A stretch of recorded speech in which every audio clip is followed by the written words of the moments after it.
Estamos de volta aqui no Prêmio News e, como você já sabe, neste bloco trazendo mais informações e entrevista para você. E eu estou com ela, a doutora Cíntia Rios, seja bem-vinda. Olá, Camila, olá a todos que nos assistem, é uma semana cheia de saúde, vamos falar sobre um tema interessante hoje, né? Bom, passou a semana aí, né, Dia Internacional da Mulher, vamos Isso, falar, parabéns né? a todas nós, né, mulheres? Vamos falar sobre esse assunto, então. Eu acho um assunto bem interessante, a menopausa. O que é a menopausa de fato, né, doutora? O que é a menopausa, né? O que é esse fenômeno que todas nós vamos passar? A menopausa, como o nome próprio indica, é uma pausa numa fase da vida relacionada aos nossos hormônios. Então, todas nós vamos passar por isso, só que a menopausa marca a última menstruação. Na verdade, esse período inteiro chama-se climatério. E ele começa muito antes da última menstruação. E é o período que a gente precisa estar preparada, porque a partir daí consequências virão e a gente tem que estar preparado para estar da melhor forma possível, né? Com certeza. Então, isso é a menopausa, é a última menstruação. O período inteiro chama-se climatério, que é quando começam as alterações hormonais que vão culminar com a menopausa.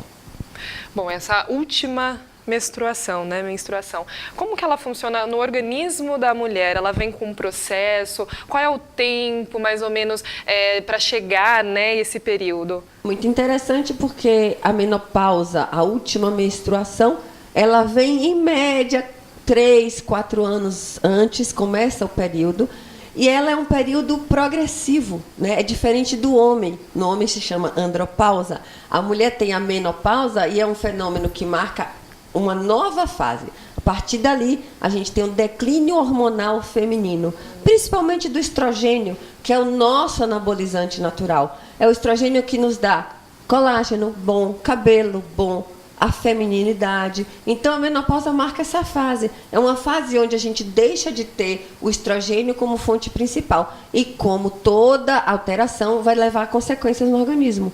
Então, é aquela fase que você passa a perceber que a pele está mais flácida, passa a sentir calores, né? Você passa a ganhar depósito de gordura abdominal, então engorda, ganha peso com mais facilidade, sim, porque como todo anabolizante, o estrogênio é o hormônio, é a testosterona da mulher, ela acelera o depósito de gordura, principalmente na região do abdômen. Então a mulher fica com menos cintura, a mama fica mais cheia, mais gordinha também. Por isso a gente precisa estar preparada para essa fase. E mais ou menos, hoje as mulheres têm tido menopausas mais precoces, né? Se a gente tem estudos comprovando que a mulher menstruava até os 55 anos, hoje está em média em torno dos 45, 48 anos, já é muito mais comum. Nossa. O que não é bom, né? E não é interessante. Então a gente precisa estar preparado para essa fase. Seria bom que a partir dos 40 a gente já pensasse que está começando o climatério e se preparasse para isso. Com o quê? Melhorando a qualidade da alimentação, melhorando a atividade física, evitando o ganho de peso excessivo, porque o ganho de peso, a obesidade, piora a qualidade do climatério e da menopausa. É interessante que você faça disso o hábito de vida, de fazer atividade física, comer bem, se hidratar, melhorar o seu sono, porque se isso tudo já vai estar alterado a partir de agora, se a gente se preparar, isso é melhor. Então tem como se preparar para essa fase, né, que todas nós vamos chegar, tem como se preparar. A gente vê às vezes, né, tá comentando com você nos bastidores, que fala sobre soja, fala sobre essa alimentação para evitar alguns sintomas da menopausa, que eu acho que o principal, que é o que mais é conhecido, é aquele calorão, né, que todo mundo reclama, fala do calorão. Se fala muito da soja como uma forma de ajudar essa fase ou melhorar os estrogênios. Mas, na verdade, a gente tem hoje a questão da soja transgênica e ela não é um auxiliar alimentar. Seria importante não consumir a soja transgênica. A gente precisaria da isoflavona, que seria uma semelhança com o estrogênio que a gente iria produzir. Mas, com a questão da transgenicidade alimentar, essa soja influencia diretamente numa enzimazinha que vai alterar o funcionamento hormonal. Na verdade, ela acaba afetando um pouco o funcionamento da tireoide, que é uma glândula que produz o hormônio da força, que vai ajudar a fazer a ovulação e manter o quadro ovulatório. Se você usa um alimento que prejudica a sua ovulação, também prejudica a formação do estrogênio, então você vai ter um declínio ou uma antecipação.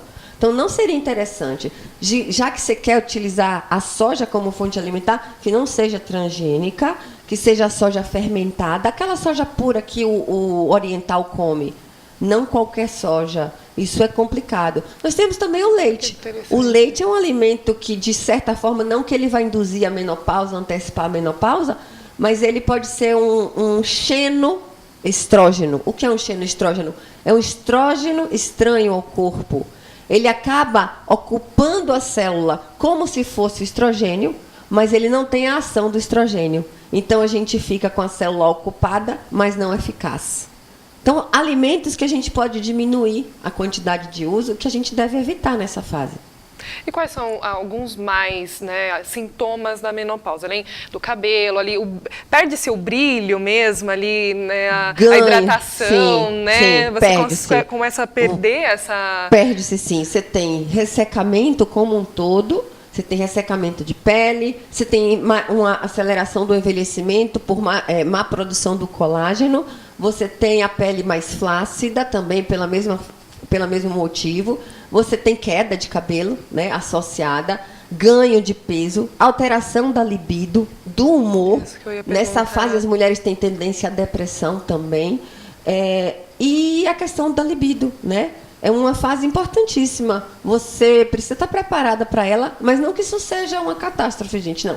Vai acontecer, mas não precisa ser com toda essa intensidade, só depende do seu estilo de vida. Se você auxiliar, tratar, comer bem, ela vai passar como outra qualquer. E você consegue amenizar os sintomas. E as consequências, né? A gente pode ter aí uma perda óssea importante, a osteoporose é um fator. E é importante, a partir da menopausa, as mulheres se igualam aos homens nas estatísticas de alterações cardiovasculares. Então, a gente passa a ter o mesmo índice de infarto que os homens têm. E é mais precoce, por causa justamente da perda do estrogênio, que é o hormônio que dá força para o coração. É um hormônio importantíssimo, né? É o né? hormônio feminino, é o hormônio do poder, é o hormônio da beleza. E ele acaba entrando em declínio, o que não significa que a gente não tenha beleza e nem vida longa depois disso. Porque há como modular, há como ficar bem, há tratamentos para isso. O importante é você procurar um especialista que cuide de você, da sua saúde e te oriente de uma forma global. Nossa, interessante. Nós não damos tanta importância ao longo dos anos, né? E acabamos, enfim, tomando alguns remédios. Até falamos no último programa sobre a pílula, né? E isso vai trazendo consequências? Sim. Sim. A vida é uma poupança que você deposita todos os dias os créditos ou os débitos que você vai ter, né, no futuro. E um deles é essa questão da menopausa.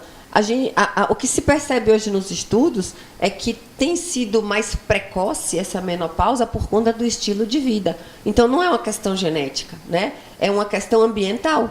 É o que você faz que influencia no seu corpo para que ele acelere esse processo de envelhecimento, antecipe essa fase. Não é interessante que uma mulher de 40 anos, 38, tenha menopausa de forma alguma, porque isso vai implicar em alterações fisiológicas que não seriam nem fisiológicas aos 40 anos de idade, seriam fisiológicas aos 60.